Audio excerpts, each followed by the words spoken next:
In my previous two videos, I've gone into details about how the space development process can be broken into incremental steps, each being profitable enough and have good enough return on investment to attract investors. That said, you might still say that so what? Don't you have enough problems here on Earth to care about already?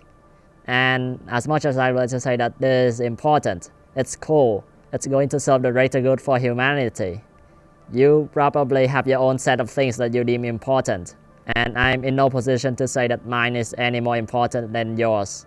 Therefore, in this final video of the series, I want to try the impossible, to try to predict technological progress due to the development of space, and its benefits on your life specifically, and to society as a whole, so that maybe, just maybe, it might change your view on this topic.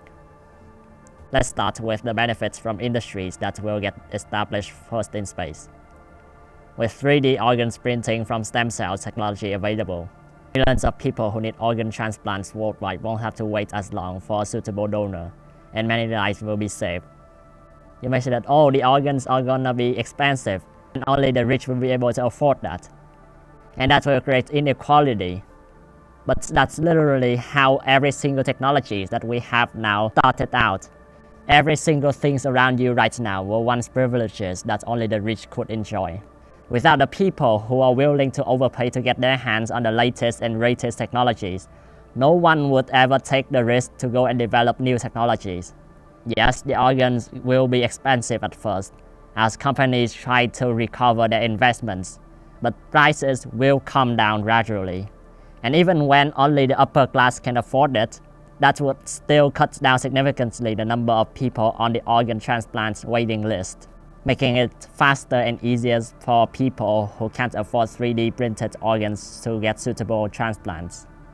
Not to mention, every cell in these organs have the same DNA as the patient's, so for those who can't afford it, that means they won't have to take immunosuppressants for the rest of their lives, which will make them susceptible to even the most basic infections like cold or open wounds, and won't have to worry about the risk of organ rejection like with donated organs. These advantages of 3D printed organs will greatly improve the quality of life of those who can get them. But okay, there's less than a 1 in 1,000 chance of you needing organ transplants, even less so if you're watching this video right now. That does not mean that these advancements can't benefit you. Because of the limited supply of donated organs and the significant risk to the recipients of them, organ transplantation is reserved for only when there's no other option. There are quite a few other diseases that would probably benefit from just changing the organ or part of the organ. The case that I'm most confident about is refractive errors, people who need glasses to see clearly, which is about 3/4 of the population in the US. Current state-of-the-art LASIK or even SMILE surgery can only guarantee perfect vision for the first 10 to 20 years after surgery. And they come with the trade-off of thinning your cornea so you can't perform another surgery to fix the problem after that. The thinner cornea is also more susceptible to puncture, meaning you lose your eye should it get infected in the future. With 3D bioprinting technology, we should be able to print a cornea to the shape that we want, to correct the refractive errors that we need. We can perform cornea transplants of this new cornea to the patient. This process can be repeated countless times without a problem.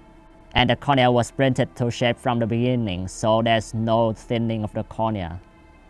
But okay, let's just say that you don't need organ transplant and you want to avoid invasive medical treatments if possible, so the benefit of this field is not for you. Well, you would still need to take medicine at some point in your lifetime. And that's where microgravity protein crystallization will shine. If you need a reminder to the role protein crystals play in the pharmaceutical industry, then you should go and watch my first video of the series on in-orbit industries again.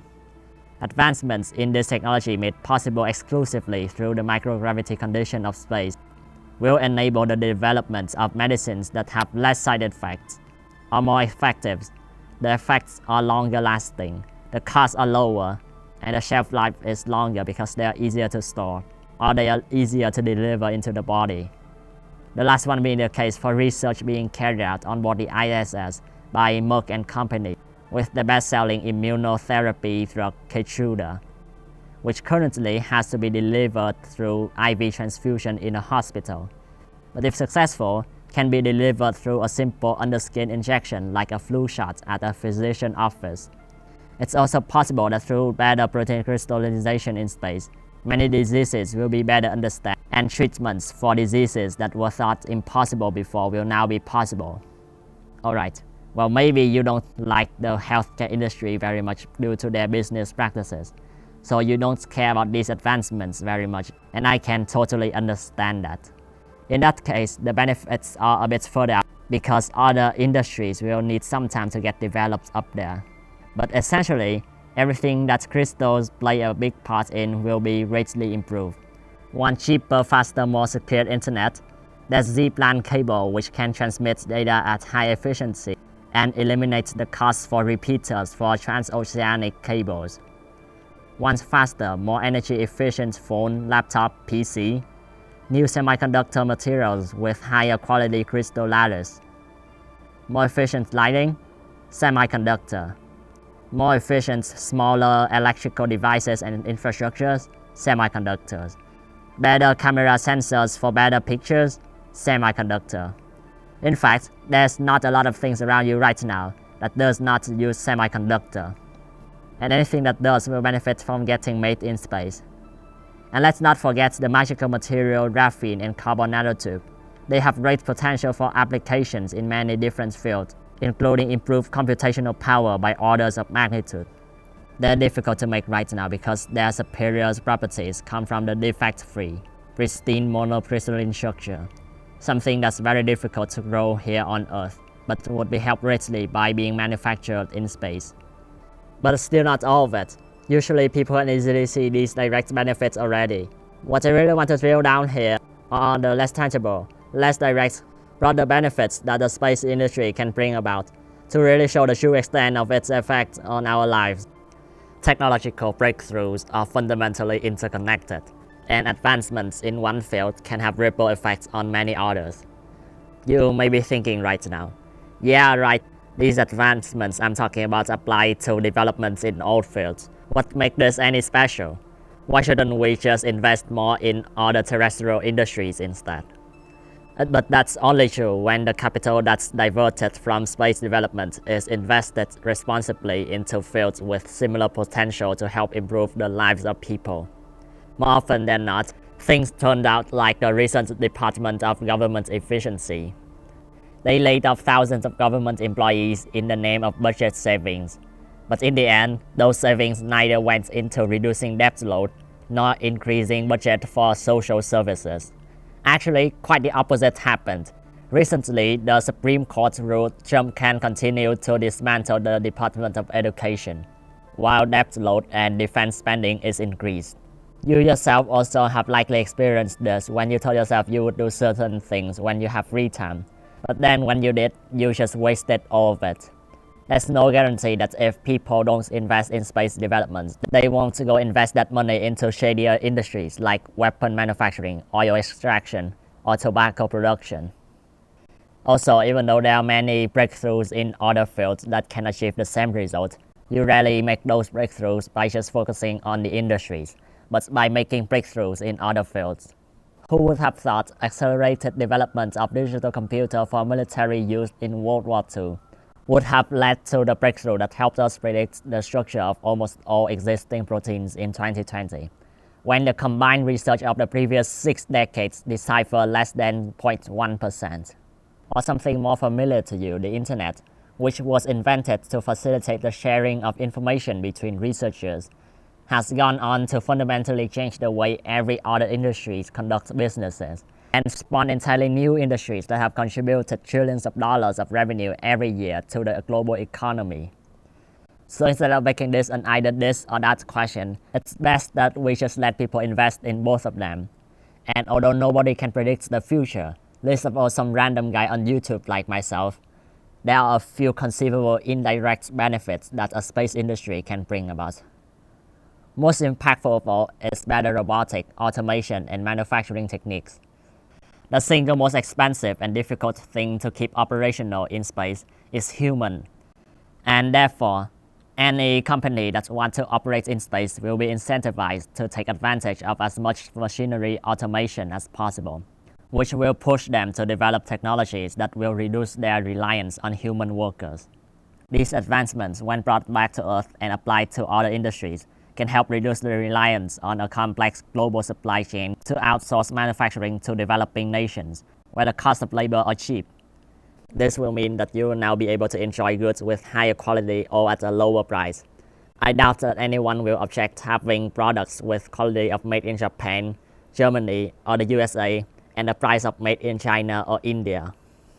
And for people who care about social and human rights problems, will mean that the products that they use will less likely to be reliant on underpaid workers and compromising health, safety, and human rights standards. It's also possible that if labor cost is reduced enough that it's not worth the extra shipment cost anymore, manufacturing could be brought back to the home countries of the companies and the supply chain is simplified, reducing the risk from a disruption in the global supply logistics, like the Suez Canal incident back in 2021, or the COVID-19 pandemic, disrupting the supply of goods. Another notable benefit might also be that if delivery to and from space gets even cheaper, and a robust enough manufacturing industry in space is established, we might also opt to manufacture other non-space unique goods in space as well, for a few following reasons. First of all, there's no environment in space, so there will be no environmental impact. And second of all, the advantages space provides, like high quality vacuum and microgravity condition, meaning that anything that needs a clean environment should be made in space. Things that need special materials to work with, either because of the contamination from the walls of containers and equipment, or because they are highly reactive, corrosive, should be manufactured in space, as things will stay where they are unless otherwise acted upon. Or simply that moving objects in zero gravity is easier, so they are manufactured in space. And so if the force of the free market decides that those things are valuable enough and launching cost is reasonable enough, even ordinary items might start to have made in space labels on them in the future. By this point, a few decades should have passed, and this expansion of the space industry should also be facilitated by the development of the moon mining industry. In my previous video, since my argument was that we expand into deep space to facilitate our in-orbit industries, we would now be able to expand many of them at a faster rate with lower costs. Products that can be made from resources imported from the moon, or further out even near-Earth asteroids, can now be made at a lower cost and faster rates due to increase in supply of the raw materials. Almost every consumer will be able to feel the effects and benefits of cheaper products, just like how everyone loves cheap products made in China minus the quality issue. In fact, once the mining industry on the moon or even near-Earth asteroid grow large enough, they would be able to ship those resources directly back to Earth, which is actually even easier than shipping them back to Earth orbits. Because if you look again at this delta V map, those red arrows are where if you are traveling in that direction, you can use the air to burn up the delta V. So going back takes less than 1/6 of the delta V required to go to the moon. If you've seen my previous video, you would have known that that's not just 6 times or 6 square or even 6 cube times less fuel, but way more than that. And in any case, you wouldn't have to worry about transportation cost either, because they will be shot back to Earth either by mass drivers or spin launchers, which don't require fuel, or they will be carried in ISRU vehicles using ISRU fuel as well. This would significantly increase the supply of many of our critical resources, massively bring down their price, and subsequently the price of anything made from them. Increase supply security, reduce political tensions over key critical resources that are of strategic importance to different countries, and overall improve the prosperity of everyone. Also, this would reduce the environmental impact of Earth-based mining, as just like the case with space manufacturing, there's no environment on the moon or near-Earth asteroids to be damaged, and I can be sure that you would much rather the raw materials going into your products are made from this than from this, and would rather this to be the workers' working conditions than this, because I know there are a lot of people who cares about human rights out there, who are even willing to pay premium just to ensure the working conditions of the people making their products. So now being able to get that while also enjoying lower priced products as well will mean a lot to lots of people. Now, as I explained in my previous video, with a robust mining industry on the moon and beyond, heavy industries will soon move there to form an industrial complex. Along with them, service industries will also form to support the people working there, becoming an economy of their own. This is at least 40, 50, 60, or even 70 years from now. So from this point onward, everything is highly speculative. Nevertheless, we can still use science and engineering to determine what could potentially be possible to mankind with something like this. Access to nearly unlimited resources from the moon and near-Earth asteroids, and a robust manufacturing industry means that massive power satellites orbiting in geostationary orbits or at the L1 Lagrange points beaming energy back to Earth will now be economically viable, unlocking cheap, abundant, and renewable energy even without fusion power plants. Aeroforms and lab-grown meat technologies developed to feed the people working in space can also be brought back to Earth along with improved automation, and cheap and abundant energy and resources will enable the second agricultural revolution, enabling us to grow more food cheaper, more ethically, using less resources, all while selling them fresher closer to consumer. These seemingly small changes have far more implications than you might imagine. Most obviously, global hunger will be reduced. I can't be sure it will be solved because it's a complex problem, but at least more abundant food at a cheaper price that can be grown anywhere, anytime should help the situation somewhat. Resources wasted on agriculture will be reduced, with over 70% of water and 40% of land on Earth currently being used for farming. Climate change caused by different aspects of farming will be reduced by a huge amount, accounting for over 18% of global greenhouse gases emission, and a sizable amount of deforestation worldwide. Products will be fresher on the consumer end, as they can be grown nearby even in city centers, and grown year-round without any pesticides, herbicides, or antibiotics. That might somewhat help with our current situation with the ultra-processed food crisis that's leading to many nutritional and health problems in the population. Soil exhaustion and many other problems will also be less of a problem thanks to the transition as well. We may also be able to gain control over the weather and climates of the Earth, which will be helpful in mitigating the aftermath of climate change, which was an important point in an earlier video of mine about climate change. Part of that would be to deploy shades, mirrors, and lenses at the L1 Lagrange points between Earth and the Sun to control the amount and distribution of sunlight reaching Earth. All systems that affect weather and climate on Earth are driven by heat distribution, which in turn is solar energy distribution. The atmosphere is driven by heat. Hot air rise, cool air sink and flow to places of hot air, carrying with them moisture, clouds, and all forms of weather and climate phenomena. Whereas the hydrosphere is mainly driven by heat, but sometimes also salinity concentrations, as in the case with ocean currents. However, the amount of salt in the ocean as a whole is hardly changed, so it's usually the water that melts from ice that changes the salinity, which in turn is also controlled by heat. And so you can see where the idea of controlling weather through controlling the amount and distribution of sunlight come from. That said, there's more to it than this. The vastly cheap, abundant, and renewable energy generated by our satellite can be used for carbon sequestration to control the carbon level in the atmosphere, another form of controlling the weather and climate. Just because carbon sequestration is being misused right now and having a bad reputation does not mean it doesn't have potential in terms of science and engineering to change the global climate.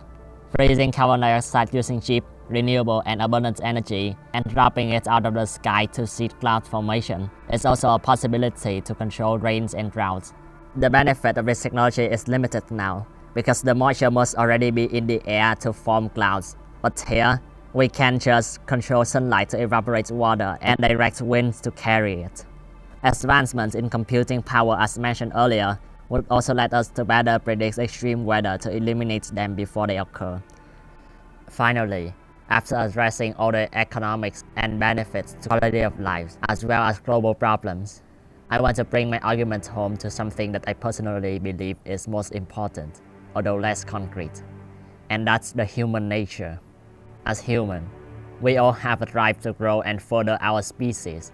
Some may not think about it as much as others, but I believe most of us all assume we'll one day be a spacefaring civilization, just like how our ancestors dreamed of conquering all corners of the world.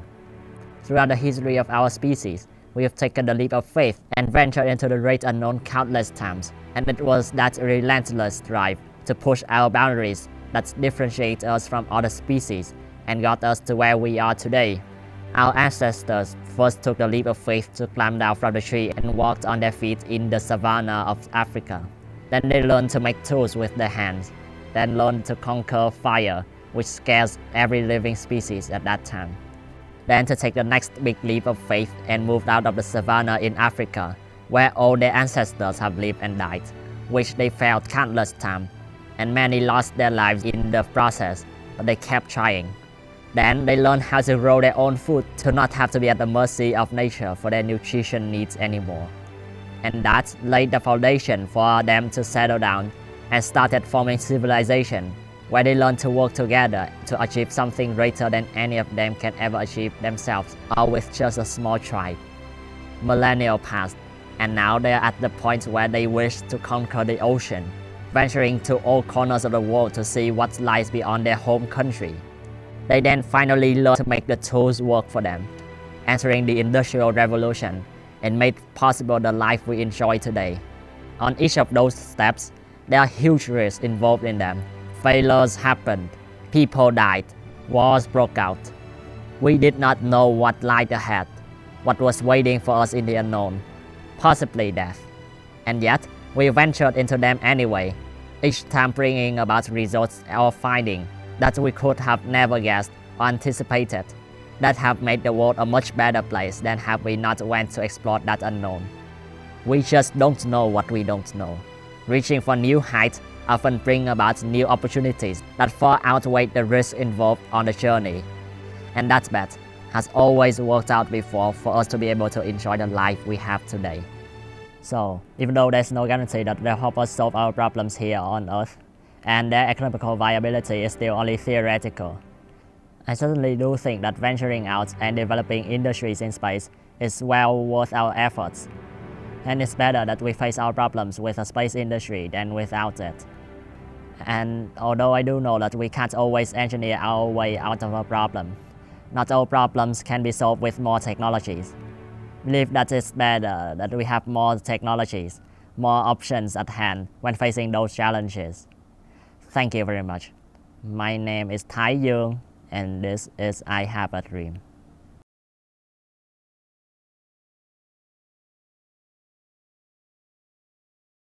So it's time for the after credits and channel updates again. In my first video, I laid out the premise for the whole series, which is launch cost needs to drop to $2 to $4 million per launch. However, many people after watching it seems to have significant doubts in my argument. Luckily, in the intervening time between the publishing of the second video of the series and this video, I happened to stumble upon this video. It is from Eager Space, a channel focused on doing detailed financial analysis of various things space related. The videos are made by a retired engineer and is quite packed with real numbers and calculations, so it's quite credible. In this video specifically, instead of basing the argument on numbers from another paper like I did, he made his own estimations and modeled the cost entirely from the ground up by himself. You can go watch the video, which should appear on the upper right corner of the screen right now for the full analysis. Or I can also give the TLDR of it. So this graph is basically the TLDR of the entire video. You can see that if we fly Starship 100 times a year, the per launch cost is only gonna be $2 million or even less. And where will there be demands for these first 100 flights? That will be Starlink. Remember, the constellation has a size of 42,000 satellites, which only have a service life of 5 years. So SpaceX will need to launch at least 42,000 satellites in a span of less than 5 years. Each Starship is stated to be able to carry 60 of the new Starlink V3 satellites. So that works out to be at least 140 satellites per year for Starship already. Oh, and an added bonus for those who say Starship will never work. Well, then SpaceX better get it to work, cause their entire Starlink business relies on it. And they're going IPO next year, so there will be a lot of pressure from public investors to make it to work. And even if they can't get it to work, then Blue Origin will get it to work. They're also well funded, and also have large ambitions to build space industries. And if they also can't get it to work, then China will get it to work. We've all seen the determination of the CCP by now. Now, there are two caveats with that number that were raised by Eager Space himself, and probably by you as well. So I'll be addressing them now. Firstly, there's the ground support equipment cost, which was put at $1 billion. If that cost is significantly higher, it will significantly increase the final launch cost. However, given that both the Burj Khalifa and NASA SLS Mobile Launcher 1 was built for $1 billion, although Mobile Launcher 2 is expected to cost $2.7 billion, but NASA isn't exactly known for staying on budget, is it? It's unlikely that Starship ground support infrastructures are gonna cost more than $1 billion. And secondly, we have cost of building a Starship Super Heavy stack. Given that they are all higher than the figure I gave, I see no reason why they shouldn't be possible given they are just a bunch of stainless steel rings welded together. And on December 8, 2025, Booster 1067 successfully landed the 32nd time, making Starship Go being reused 50 to 100 times not so far-fetched anymore. So that's the cost per flight, which, using numbers that are less favorable than mine, still resulted in an even lower cost than mine. In my previous video, I've referenced vacuum pyrolysis and molten magma electrolysis in my economical viability analysis of lunar mining. My opinion hasn't changed since. I still believe vacuum pyrolysis to have the most potential in terms of ROI, and if engineering challenges prove to be insurmountable, then we should pursue molten magma electrolysis as that technology is being developed by various companies both for on and off-world use. That said, I'll give this hybrid approach mentioned in this comment on my previous video a shout out. What he basically proposed is, we use the abundantly available calcium on the moon, which for the foreseeable future has no obvious use, to do calciothermic reduction on the regolith. We're then left with an alloy cake that will be much easier to do metal vapor distillation at a much lower temperature. As for the calcium oxide that's produced, we can then either do molten salt electrolysis on it, or you can continue with hydrogen reduction on the calcium oxide and then do water electrolysis instead. My main problems with this method are, it's physically impossible to prevent the loss of reactants over time. It introduces a bunch of intermediary steps which will cause unnecessary losses. It requires electrical power, which we can't bring a lot of at the beginning, posing challenges on the expected ROI. And it needs extra equipment to be brought along. That last one is important. In my previous analysis on molten magma electrolysis, we know that the limiting factor is the electrical power. However, given that the power density of electrolysis reactors are usually lower than that of photovoltaic cells or nuclear reactors, less than 1 megawatt per ton compared to the theoretical minimum of 1 megawatt per ton for the latter, the electrolysis reactor will now be the new limiting factor, with production output for a single Starship worth of electrolysis reactors to be in the low thousands of tons.